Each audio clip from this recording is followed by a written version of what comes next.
early in the morning, around 6 a.m., my phone suddenly lit up right in my eyes. I always keep my phone on silent at night, so reaching me before noon is nearly impossible.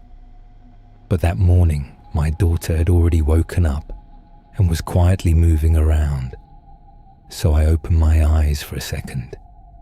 Right then, I saw the number of my friend Daniel, who works as a forester, and I immediately knew something completely out of the ordinary must have happened. I generally advise people not to call me before midday, so if someone gathers the courage to call me at dawn, it better be something truly extraordinary. Usually, in stories like this, the caller is panicking or mumbling incoherently, but not Daniel. He demanded a candle for protection, or maybe to drive out demons. Anyway, this is what happened. The weather had turned absolutely terrible, but his job still had to be done. To be honest, I never fully understood what foresters actually do. According to him, he just rides through the forest, making sure everything is in order. So that day, he got on his motorcycle, the one built to handle rough forest trails, and went out to inspect his area. The morning had started perfectly, sunshine, not a cloud in the sky. Then suddenly the wind hit. He needed to reach at least the nearest forest cabin. I've never seen one myself, but from his description, they are simple log huts deep in the woods. Basically, one room under a roof. Rough wooden furniture, sometimes even nailed to the floor, so no one would bother stealing it.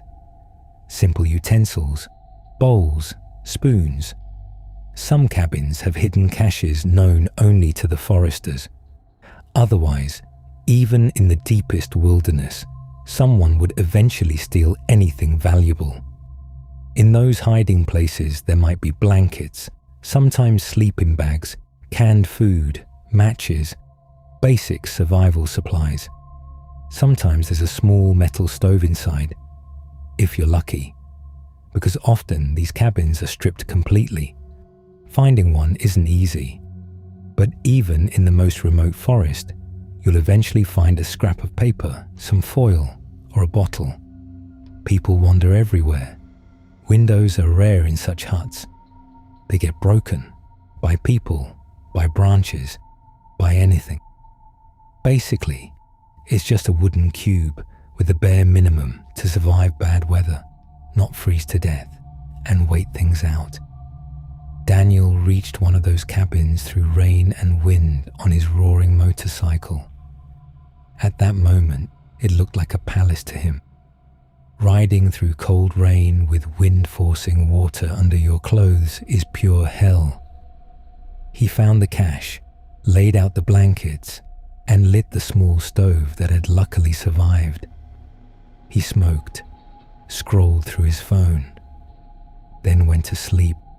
The wind that night was incredibly strong. Even in my own house, weather like that can make you uneasy.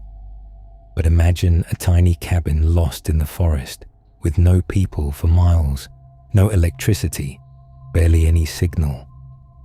Primitive instincts take over. Daniel isn't easily frightened. He's used to it. He lay down and drifted off. Then he heard it, a creak at the window. The window wasn't glass. It was a transparent plastic panel.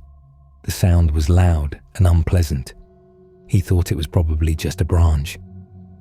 Turned to the other side and tried to sleep. Then again, a creak, and then a soft knock.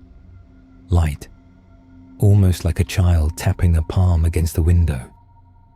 He checked the door, firmly bolted from the inside, then glanced at the window. Nothing. Or maybe he simply couldn't see clearly. The stove was still burning, lighting up the inside of the cabin, while outside remained invisible in the darkness. The knocking stopped. He smoked another cigarette without getting up and tried to sleep again. Sometime later, he suddenly woke up, for no reason. He was exhausted, frozen, soaked. His body should have been sleeping deeply. Instead, he woke up in a cold sweat.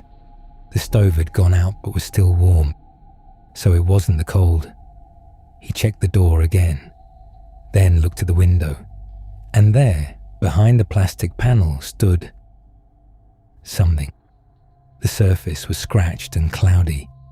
Details were impossible to see clearly, but it looked like a person pressing their face against the window, both palms flat on it, staring inside.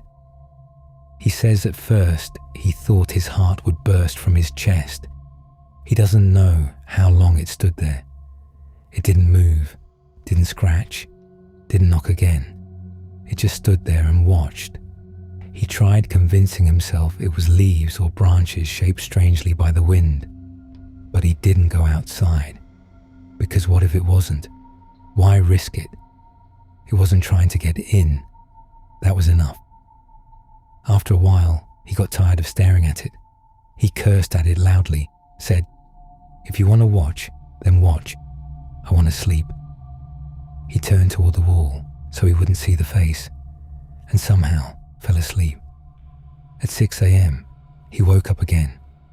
The figure was gone. He stepped outside carefully and examined the window. No leaves, no branches, only some brown drops on the lower part of the frame.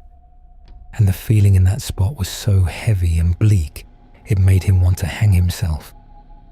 He rode until he found signal, and then he called me to ask how to make sure he didn't bring that thing home with him, and which candle he should burn so it would leave him alone.